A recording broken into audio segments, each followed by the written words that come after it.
11 साल बाद मैं फिर रत्नावन लौटा था। वो दूर दराज का गांव जहां मेरा जन्म हुआ था। महाराष्ट्र के जंगलों से ढकी पहाड़ियों के बीच बसा ये गांव अब सिर्फ धुंधली यादों में जिंदा था। पर जब चाचा नारायण की मौत की खबर आई, कुछ भीतर अजीब सा महसूस हुआ। शोक, अपराध बोध और जिज्ञासा का एक अजीब मिश्रण। मेरे माता पिता की कार दुर्घटना में मौत के बाद उन्होंने ही मुझे पाला था। वो एकदम शांत, मजबूत और हर शाम कोई ना कोई कहानी सुनाने वाले इंसान थे। वो अक्सर कहा करते थे, कुछ सच खामोशी में रहते हैं और कुछ खामोशियाँ चीखती हैं। तब ये बातें समझ नहीं आती थीं। मैं गांव दोपहर देर से पहुंचा। टैक्सी गांव के मुहाने पर ही रुक गई। टैक्सी ड्राइवर ने निगाहें चुराते हुए मुझसे कहा, अंधेरा होने के बाद हम रत्नावन में नहीं घुसते।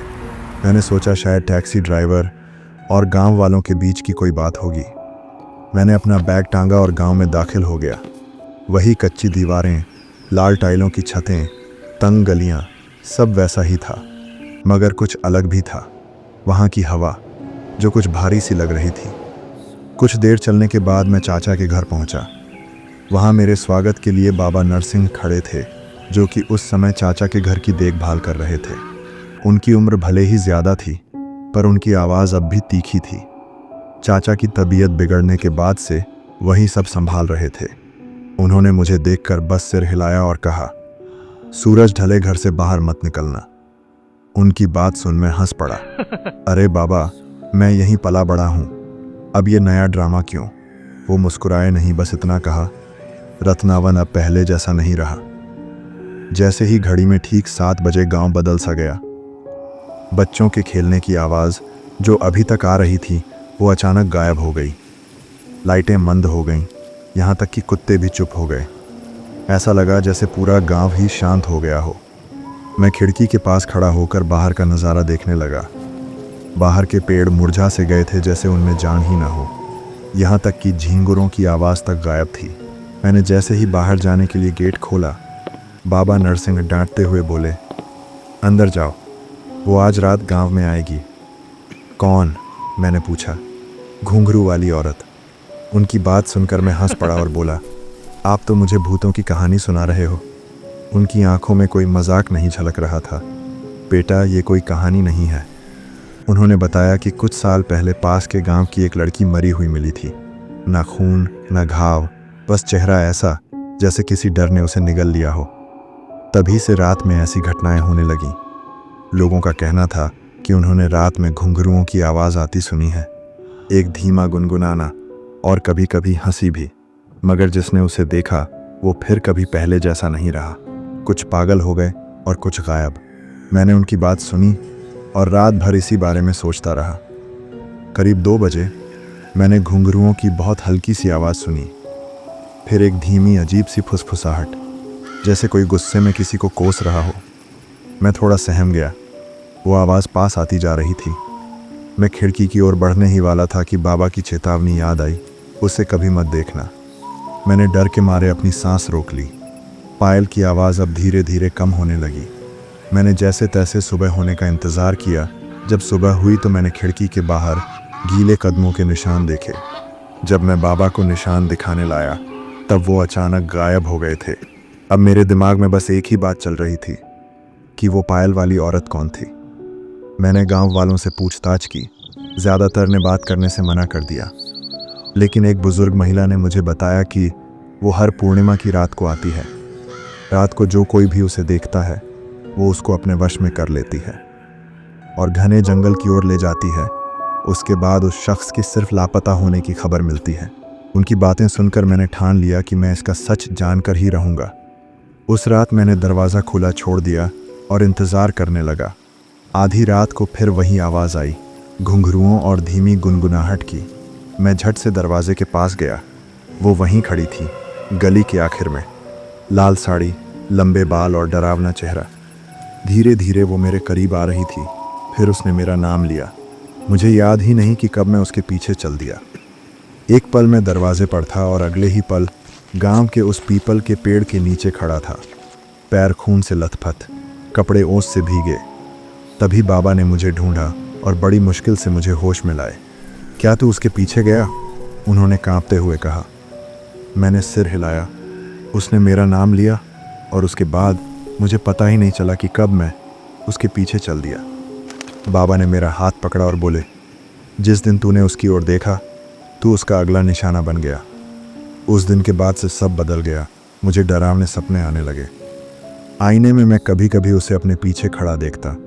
दिन में भी वो पायल की गूंज कानों से जाती नहीं थी। एक दिन मैं पंडित जी के पास गया और उन्हें सब कुछ बताया। उन्होंने मेरी बात ध्यान से सुनी। उनके चेहरे पर चिंता की गहरी लकीरें थीं। फिर उन्होंने धीमे स्वर में कहा, ये कोई सामान्य आत्मा नहीं है, ये कोई स्त्री नहीं बल्कि कोई परलौकिक शक्ति है। ये इस धरती की नहीं है।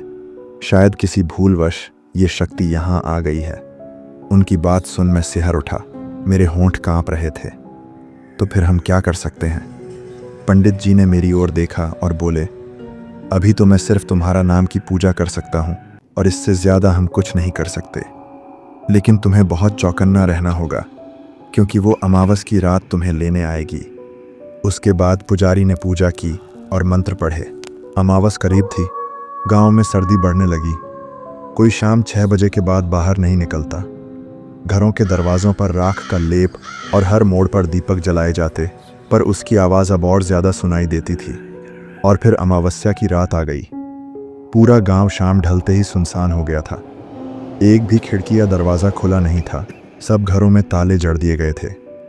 पर मैं अब समझ चुका था कि वो आने वाली है और इस बार शायद मैं नहीं बचूंगा। रात के ठीक 12 बजे मेरे घर का दरवाज़ा खुद ब खुद चरमराया और धीरे धीरे खुल गया। वो दरवाजे से अंदर आ गई, लाल साड़ी में लिपटी हुई। उसके लंबे बाल हवा में लहरा रहे थे और उसकी पायल की आवाज़ अब मुझे खतरे की घंटी जैसी सुनाई दे रही थी। उसकी आंखें गहरी और डरावनी थीं। उनमें ऐसा कुछ नहीं था जो इंसानी हो। उसने मुझे बस इशारा किया और मैं उसके पीछे पीछे चल पड़ा। न कोई विरोध, न कोई विचार, जैसे मेरी आत्मा मेरे शरीर से अलग हो चुकी थी और मैं अब उसकी सिर्फ एक कठपुतली था। वो मुझे ले जा रही थी और मैं उसके पीछे घने जंगल की उस रहस्यमयी गुफा की ओर जा रहा था जहाँ से अक्सर अजीब सी आवाज़ें आती थीं। गांव वालों ने उस जंगल में आना जाना बंद कर दिया था क्योंकि वहीं से ये लाल साड़ी वाली औरत की आत्मा आती थी। जैसे ही हम उस अंधेरी गुफा के सामने पहुंचे, हमारे पीछे से बाबा नरसिंह और पंडित जी दर्जनों गांव वालों के साथ वहां आ रहे थे। सबके हाथों में जलते हुए दीपक थे और उनकी जुबानों से तेज आवाज में मंत्र निकल रहे थे। वो औरत या कहें वो परछाई एक भयानक चीख के साथ रुक गई। वो चीख इतनी भयानक थी कि उससे पूरा जंगल कांप गया।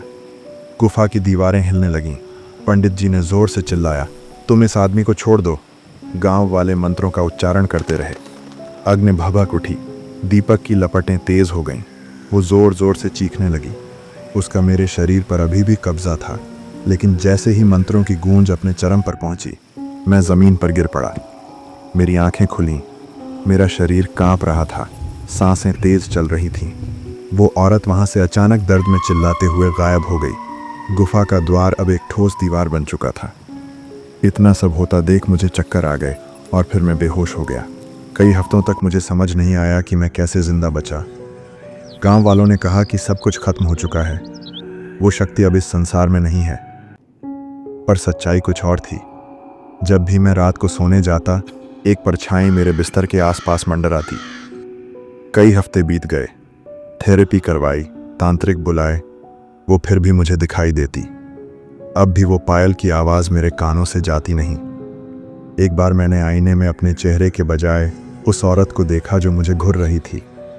इन सब से मैं जान गया था कि मुझे उससे अभी भी मुक्ति नहीं मिली है।